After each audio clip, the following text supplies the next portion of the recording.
나눌까요? 잘 오셨습니다. 축복합니다. 하나님이 당신을 사랑하십니다. 자, 오늘 우리에게 주는 하나님의 말씀을 보시겠습니다. 우리 출애굽기 15장 22절에서 27절 말씀입니다. 출애굽기 15장 22절에서 마지막 27절.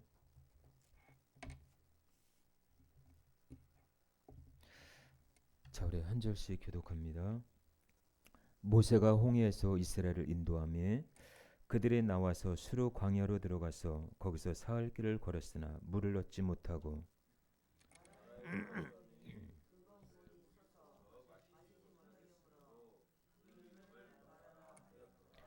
백성이 모세에게 원망하여 이르되 우리가 무엇을 마실까 하며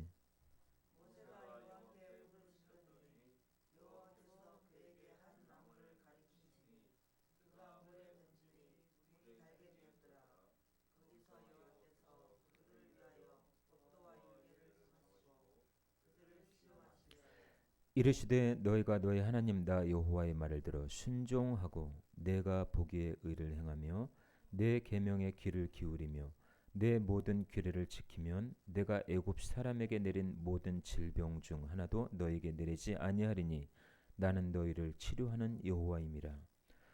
그들이 엘림에 이르니 거기에 물샘 열둘과 이른 그루가 있는지라. 거기서 그들의 그물 곁에 장막을 치니라. 아멘. 저리 따라서 할까요? 쓴 인생을 달게 하신 하나님. 자, 이 같은 제목으로 같이 은혜를 나누도록 하겠습니다. 여러분, 세상을 살다 보면요, 대소사 같은 일들이 우리에게 일어나기도 합니다. 태어나서 지금까지 우리는 혼자 독자적으로 살아오진 않았습니다. 예. 어렸을 때는 부모의 도움을 받죠. 어른의 이제 아이들은 어른의 도움을 받습니다. 예. 세상 살아가는 방법과 삶의 경험들을 통해서 때로는 책을 통해서 간접적으로 도움을 얻기도 하지요. 예.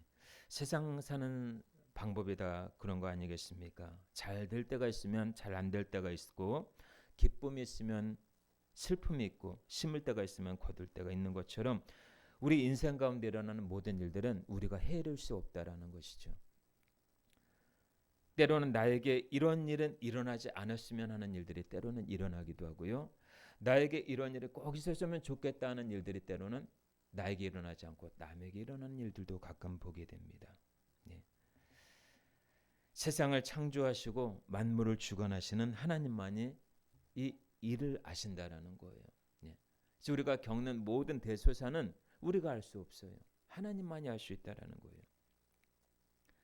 오늘 함께 읽은 본문의 말씀은요, 이스라엘 백성의 이야기이기도 하지만 한편으로는 우리의 이야기라는 것이에요. 자, 하나님은 광야라는 곳에서 이스라엘 백성들을 훈련해 가십니다. 한마디로 인생의 가르침입니다. 여러분들이 어렸을 때는 부모에게 반드시 교육을 받습니다. 그렇죠? 가정교육을 받아요. 가정교육을 받지 않는 아이들은 없어요. 네. 저도 주의 종이 되기까지 얼마나 혹독한 하나님으로부터 훈련을 받았는지, 예. 여러분들도 마찬가지예요. 세상을 살아가면서 우리는 예수 믿는 순간부터 하나님이 우리를 훈련해 가셔요. 예수 믿고 딱 끝나는 것이 아니라 그때부터 하나님이 우리를 훈련해 가십니다. 왜 그럴까요? 우리를 온전한 사람으로, 믿음의 사람으로 만들기 위한, 또한 천국 가기 위한 예표라는 거예요. 예행 연습이라는 거예요.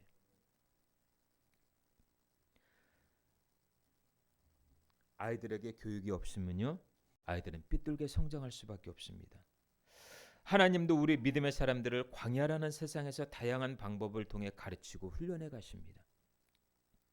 천국 백성으로서의 합당한 자질을 갖추기 위해서지요. 그래서 광야가 어떻게 보면 믿음의 사람에게는 제일 좋은 학교입니다. 우리 안에 세상에서 자랐던 구습들을 빼내기 위한 하나의 방법 중에 하나가 바로 광야예요. 광야. 세상 가운데서도 훈련된 자의 모습으로 살아가기 위한 방법이죠. 훈련받지 않고서는요, 믿음의 사람으로 성장할 수가 없습니다.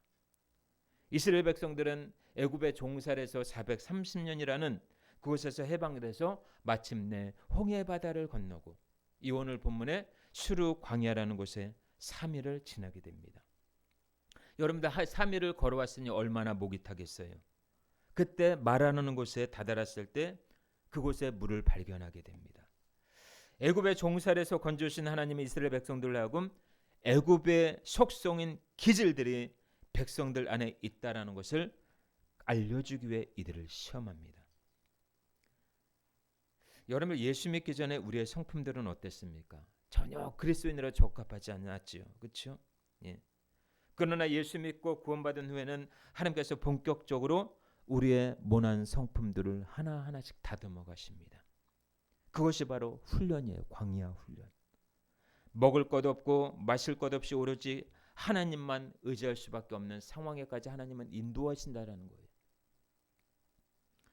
그러니까 여러분들이 정말 내가 내 뜻대로 되지 않을 때 감사하시길 바랍니다. 할렐루야. 왜요? 그것도 하나님의 뜻이에요. 왜? 내 뜻대로 다 된다라면은 하나님이 개입할 수가 없어요. 시편 146편 3절 4절에 말씀하시기를 그인들을 의지하지 말며 도울 힘이 없는 인생도 의지하지 말지니 그의 호흡이 끊어지면 흙으로 돌아가서 그날에 그의 생각이 소멸하리로다. 이렇게 말씀하십니다. 쓴 물과 같은 우리의 인생은 세상 속에서 무언가를 얻기 위한 투쟁으로 가득 차지요. 그런 나약한 인생을 하나님은 바라보시면서 무엇이라 말씀하실까요? 자, 오늘 이 이야기가 단순히 이스라엘 백성들의 이야기로 머무르지 않았으면 좋겠어요. 이것이 곧 저와 여러분들의 이야기였으면 좋겠습니다. 할렐루야. 쓴 물을 달게 하신 하나님은 광야 같은 세상에서 우리에게 무엇을 말씀하실까요? 이 시간 하나님의 음성을 듣고 여러분 각자에게 주신 하나님의 뜻을 깨닫는 귀한 시간이 되시길 주의 이름으로 축원합니다. 자, 첫 번째로 마라의 쓴물 사건을 통해서 하나님께서 우리에게 주시는 교훈 첫 번째는 우리 죄인의 성품인 원망의 쓴 뿌리를 뽑기를 원하신다라는 거예요. 자, 원망의 쓴 뿌리는 우리 공동체 안에서 제거되어져야 할 문제예요. 자, 이 원망이라고 하는 것은 히브리어로 룬이라고 얘기합니다. 룬, 불평하다, 투덜거리다, 불평하다. 무엇을 불평합니까? 내 뜻대로 되지 않으니까 불평하는 것 아니겠어요? 원망은 교회 공동체 안에서뿐만 아니라 사회 조직 내에서도 일어납니다. 나의 의견이 다르거나 내 생각이 다를 때 분명 원망이 일어납니다. 이스라엘 백성이 생각했을 때 광야에서 3일길을 걸었으면 아마 하나님께서 좋은 물을 주시겠지. 이렇게 힘들게 걸어왔는데 그런데 어쩐 일입니까? 단물이 아니라 그 물을 마셨더니 쓴물인 거예요. 3일길을 걸어왔으면 하나님 너무하시는 것 아닙니까? 이렇게 고생해서 3일길을 걸었는데 하나님의 쓴물이 뭡니까? 하나님을 원망하기보다 먼저 그들을 인도한 먼저 모세를 원망합니다. 모세를 원망하는 것은 그를 세우신 하나님을 원망하는 거예요. 근데 애굽에 있을 때는 하나님이 이들을 만나와 메추라기로 먹이셨어요. 홍해 바다도 갈라주셨어요. 전적인 하나님의 은혜예요. 그런데 정작 이 물이 쓰다고 해서 하나님을 원망합니다. 이 원망은요 창세 때 아담과 하와에게도 있었습니다. 원수마귀는 이미 창세 때 원망이라는 쓴 뿌리를 아담과 하와에게 안겨주셨습니다. 원망은 하나님으로부터 오는 축복을 가로막아요. 원망이 뒤섞인 사람은 매사에 이를 그르칩니다. 복이 오다가도 달아나게 하는 것이 원망이에요. 이것이 인간만이 가지고 있는 한계라는 것입니다. 죄는 원망을 가져옵니다. 원망은 타락의 징조예요. 죄인된 인간은 원망이 잠재되어 있기 때문에 어떤 사건을 만나면은 금방 원망이 되살아납니다. 그것을 하나님께 인정하고 원망하지 말아야 합니다. 원망의 쓴 뿌리를 뽑도록 우리 자신을 온전히 하나님 앞에 들으실 수 있기를 축복합니다. 원망과 불평은요 마귀가 틈탈 수 있는 기회를 제공해 주는 거예요. 원망은 마귀의 속성 중에 하나입니다. 두 마을이 있었어요. 한 마을은 감사촌이고요. 한 마을은 불평촌이에요. 불평촌 사람들은 무엇이든지 불만하고 무엇이든지 근심하고 무엇이든지 원망합니다. 매사에 분노하고 또 좋은 일이 일어나도 혹시 잘못되어 나쁜 일이 일어나진 않을까 예상을 하며 걱정을 합니다. 이게 불평촌 사람들의 특성이에요. 이들에게는 잠재적으로 불평과 불명, 근심이 항상 입에서 나왔어요. 불평촌 사람들은 주소가 그 동네 그 자체예요. 또 모두가 불평 속에 살다 보니까 비극에서 벗어날 수 없었습니다. 그러나 감사촌에 사는 사람들은 어떠한 가운데서도 감사를 했어요. 이들은 늘 고생을 해도 감사하고 또 시련을 받아도 그 감사의 농도는 깊어질 수밖에 없었습니다. 봄에는 꽃이 피는 것에 감사했고요. 여름에는 잎이 무성한 것에 감사했습니다. 가을에는 추수한 것에 감사하고 겨울에는 나뭇가지가 비록 앙상하지만 그 뿌리가 있는 것에 감사를 했습니다. 하루는 불평촌에 사는 사람이 감사촌에 놀러 왔다가 감사하는 소리에 깜짝 놀랐다고 합니다. 그리고 그는 그곳에서 감사를 배웠어요. 그러나 하루 종일 범사에 감사하다가 저녁이 되어 불평촌에 돌아온 이 사람은 이렇게 말했다고 합니다. 에이, 감사촌에 갔다가 얻어먹은 것도 없이 감사만 하고 왔네. 이렇게 불평했다고 합니다. 여러분 그래요. 감사는 감사촌에서만 가능한 거예요. 그래서 감사촌으로 이사를 와야만 합니다. 감사촌에 이사 오기 위해서는요. 불평촌에서 가지고 있던 모든 것을 그곳에 놓고 와야만 합니다. 그리고 감사촌에서는 무에서 시작해야 합니다. 무에서 출발한다면 모든 것이 감사할 수밖에 없어요. 저기 아프리카에 가보면요. 지금도 저는 아는 선교사님 몇 분이 계셔요. 우간다에도 있고 케냐에도 있는데 거기는 전기가 없잖아요. 그렇죠? 여러분 우리는 잘 나오던 전기가 갑자기 꺼져버려요. 그럼 불평이 일어나죠. 그렇죠? 뭐 돈 안 내서 뭐 이렇게 끊길 수도 있지만은 참 잘 나오던 전기가 만약에 갑자기 안 나와 버리면 갑자기 불편해져요. 그런데 아프리카에 있는 사람들은 모든 것이 감사한 거예요. 왜? 거긴 뭐 전기가 있습니까? 뭐가 있습니까? 그냥 먹는 것만으로도 감사한 거예요.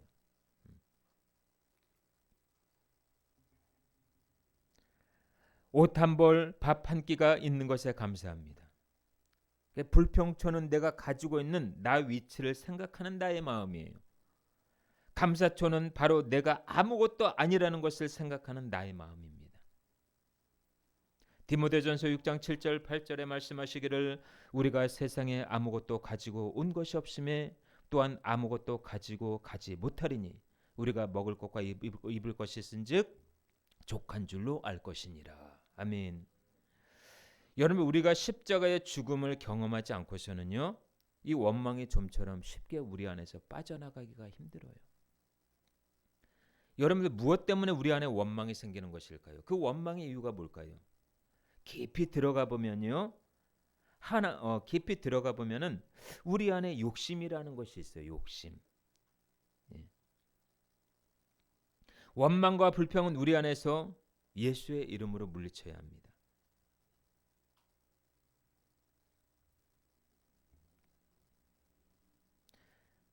정말 이거는 영적인 싸움이에요. 내 안에 원망이라는 것이 있다라는 것을 인정해야만 해요. 그리고 원망을 감사로 바꿀 수 있기를 축복합니다. 이 원망은 하나님의 사랑의 부재 현상에서 올 수도 있어요. 하나님의 사랑을 깨닫지 못할 때 우리는 원망의 늪으로 빠질 수가 있습니다. 이스라엘 백성들의 이러한 원망은 모세를 넘어 급기야 하나님에까지 대적하게 되지요. 원망의 작은 씨앗이 큰 결과를 낳게 됩니다. 원망을 하다가도 빨리 회개의 자리로 나아갈 수 있기를 축복합니다. 원수마귀는 우리로 하여금 원망을 일으키지만 하나님은 우리에게 감사의 마음을 갖기를 원하셔요.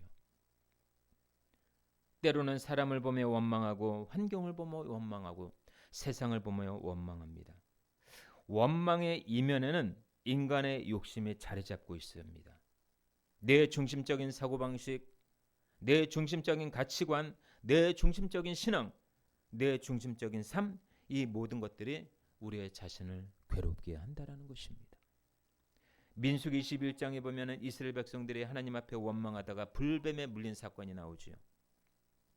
원망은 우리의 영혼을 잠들게 만듭니다. 원망하면 마귀가 독처럼 우리를 쏘아요. 이스라엘 백성들이 원망하니까 불뱀에 물리지요. 원망하면 우리의 영혼에 깊은 상처가 남게 돼요. 상처는 누가 줍니까? 마귀가 주는 거예요. 내면의 상처가 깊은 사람일수록 예수님으로부터 치료를 받아야 돼요. 왜요? 이 마음의 상처를 치유받지 않으면요, 계속해서 상대방에게 상처를 줍니다. 창세기 4장에 보면요, 가인이 낳은 자손 중에 라멕이라는 사람이 나옵니다. 이 라멕이 이렇게 얘기합니다. 창세기 4장 23절에 라멕이 아내들에게 이르되 아다와 실라여 내 목소리를 들으라. 라멕의 아내들이여 내 말을 들으라. 나의 상처로 말미암아 내가 사람을 죽였고 나의 상함으로 말미암아 소년을 죽였도다. 상처가 있는 사람은 사람을 죽일 수 있다라는 거예요. 예수님은 우리의 아픔과 상처를 치유하시는 하나님이십니다. 할렐루야. 예수 그리스도의 십자가의 피로 말미암아 우리의 상처가 치유된 줄 믿습니다. 그러니까 여러분들의 원망을 예수님께 던져버려야 돼요. 그래서 원망이 아닌 감사로 하나님께 올려드리는 삶을 살 수 있기를 주의 이름으로 축원합니다. 두 번째로 마라의 쓴물 사건을 통해서 하나님께서 우리에게 주시는 교훈이 있습니다. 두 번째, 하나님은 광야를 통해 예수 그리스도만이 인생의 답이심을 알려주고 있습니다. 자, 25절 한번 읽어봅니다. 본문 말씀 25절, 출애굽기 15장 25절 있습니다. 시작.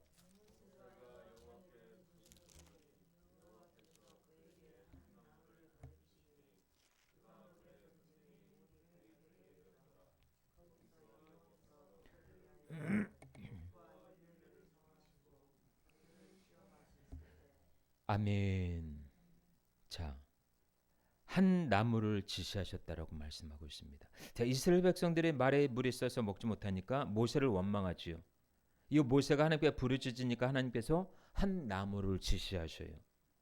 그리고 그 나무를 물에 던지니까 써서 못 먹었던 물이 달게 변합니다. 자, 하나님은 이처럼 우리의 쓴 인생을 달게 만드시는 분이셔요. 우리 예수님은 십자가에서 인생의 쓴물을 달게 하신 분이셔요.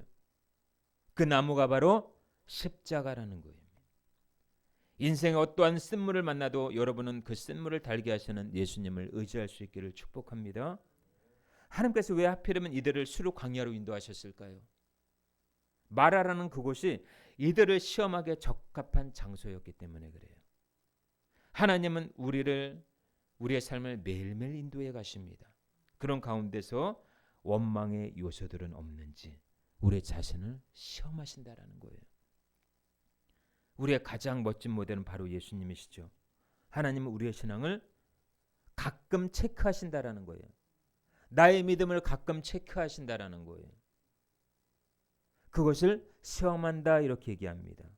오늘 본문에도 시험하실세, 히브리어로 나사라고 얘기합니다. 나사.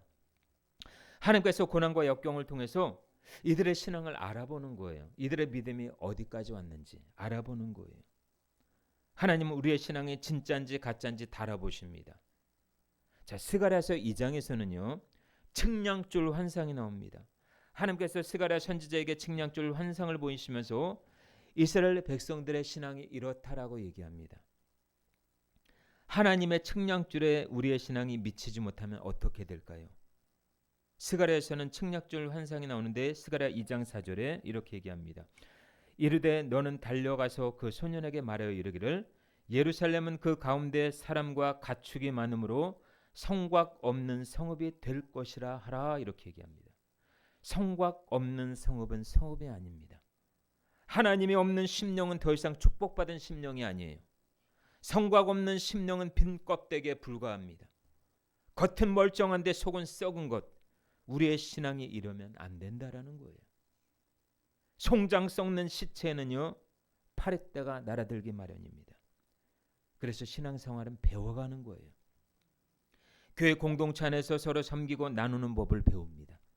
교회 생활을 여러분들 잘 하실 수 있길 바랍니다. 바울은 광야를 통해 자신이 훈련받은 것을 하나님께 감사하고 있습니다. 그것을 일체의 비결이라고 얘기합니다. 빌립보서 4장 10절 12절 말씀에 내가 주 안에서 크게 기뻐함은 너희가 나를 생각하던 것이 이제 다시 싹이 남이니 너희가 또한 이를 위하여 생각은 하였으나 기회가 없었느니라. 내가 궁핍함으로 말하는 것이 아니라 어떠한 형편에든지 내가 자족하기를 배웠노니 내가 비천에 처할 줄도 알고 풍부에 처할 줄도 알아 모든 일에 배부르며 배고픔과 풍부와 궁핍에도 일체의 비결을 배웠노라 이렇게 얘기하고 있습니다. 여러분들 예수님을 통해 은혜를 입은 자들은요 한결같이 일체의 비결을 배운 자들이에요. 예수님의 십자가 능력을 체험하면 우리도 광야 같은 세상에서 하나님의 은혜를 누릴 수 있게 될 줄로 믿습니다. 인간이 당하는 고통은 나름대로 의미가 있다라는 거예요. 그것은 그 고통에서 해결해 줄 수 있는 것은 오직 예수님 한 분밖에 없다라는 거예요. 여러분들 이스라엘 백성에게는 못 먹는 것이 고통이었어요. 마시지 못하는 것이 고통이었습니다. 그러나 가장 큰 고통은 영혼의 고통이었다라는 거예요. 우리 예수님은 십자가에 운명하실 때 엘리 엘리 라마 사박단이라고 크게 영혼의 고통이 있었습니다. 그 고통이 있었기에 우리는 고통에서 해방된 줄로 믿습니다. 예수님의 고통은 곧 나의 고통이고 예수님의 죽음은 곧 나의 죽음이며 예수님의 부활은 곧 나의 부활이라는 거예요.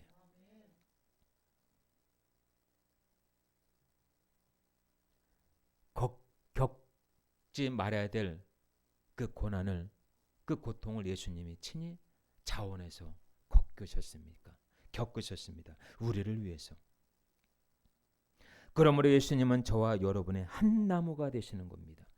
오늘 본문 말씀 출애굽기 15장 25절 한 나무를 지시하시니 쓴물이 단물로 바뀌었어요.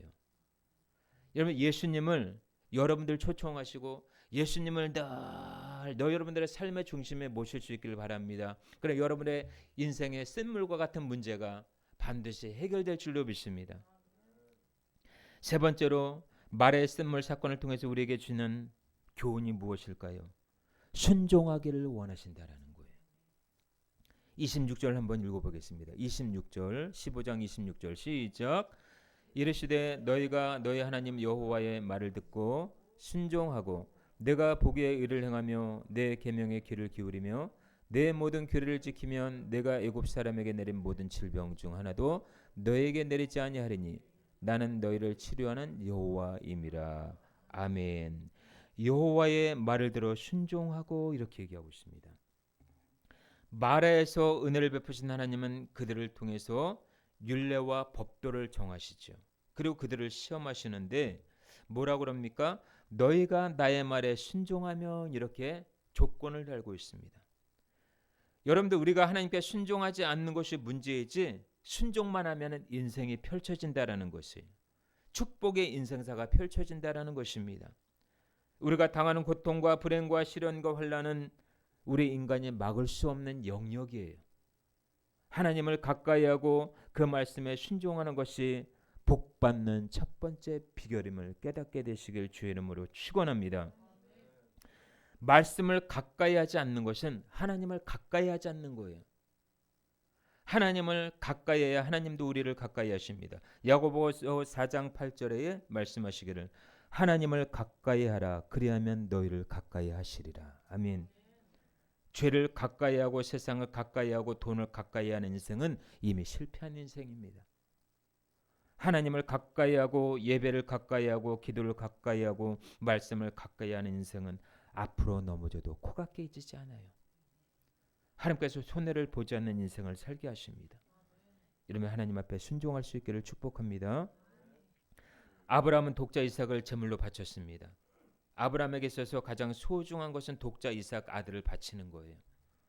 엘리야는 비 오지 않기를 간절히 기도했을 때 3년 6개월 동안 땅에 비가 오지 않았습니다. 야고보서에서는 엘리야를 가리켜 이렇게 얘기합니다. 야고보서 5장 17절 말씀에 엘리야는 우리와 성정이 같은 사람이로되. 성정이 같다라는 말이 뭘까요? 엘리야도 우리처럼 특별한 사람이 아니라는 것입니다. 그도 우리처럼 겁이 많고 죄 많은 인간이라는 거예요. 우리와 다른 점이 있다면 그는 하나님 앞에 기도했을 때 간절히 기도했다라는 거예요. 간절히. 그가 저와 엘리야와의 차이예요. 여러분 기도할 때 정말 간절히 기도합니까?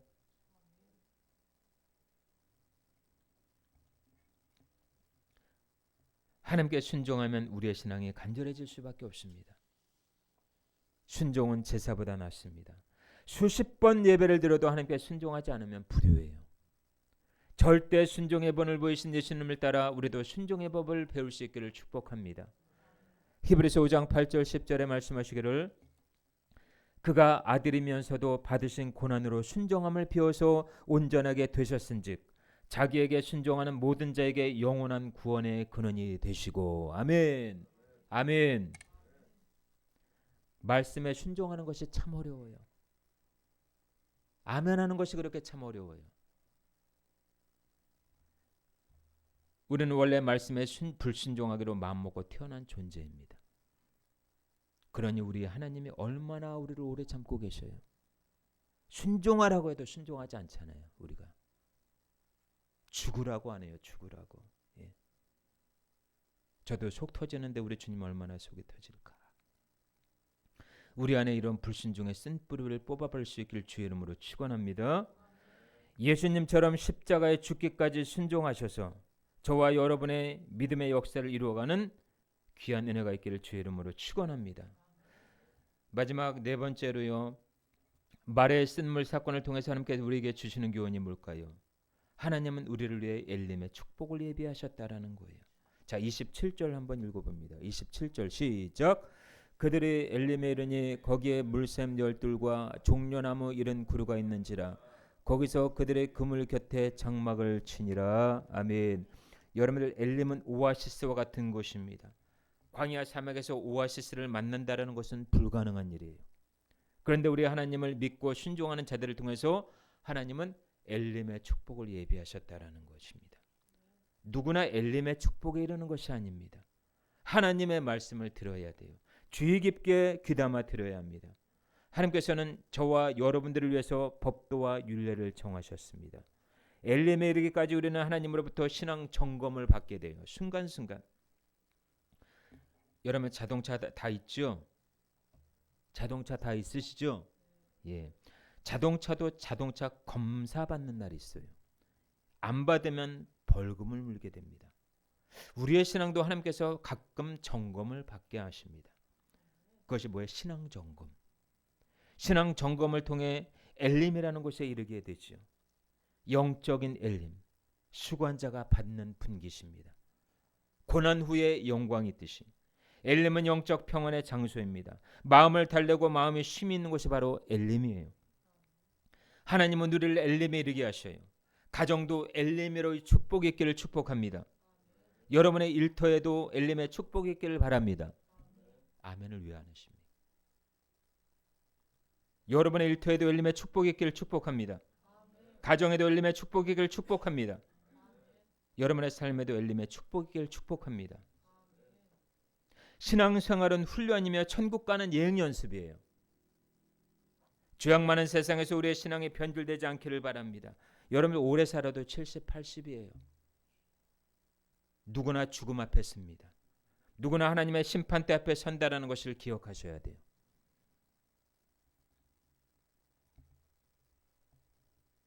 오래 살아도요, 그 삶이 무의미하다면 사는 것만 못해요. 하나님이 인정하시고 기뻐하시는 삶이 돼야 됩니다. 어떤 날은 우리의 삶이 먹구름 낀 것처럼 굳을지라도 소명 하나님을 붙잡고 말에 쓴물을 달게 하신 그 하나님의 능력 가운데 우리의 산소망이 되시고 부활의 첫 열마가 되시는 예수 그리스도만을 바라보며 나아갈 때에 모든 것이 협력해서 선을 이루실 것이고 실패한 가운데서도 승리를 맛볼 것이며 아무런 우리의 인생에 낙이 없다고 했을 때 반드시 거기에는 꽃이 필 줄로 믿습니다. 그런 은혜가 저와 여러분들의 있기를 주 예수 그리스도 이름으로 축원합니다. 아멘. 우리 주신 말씀 붙잡고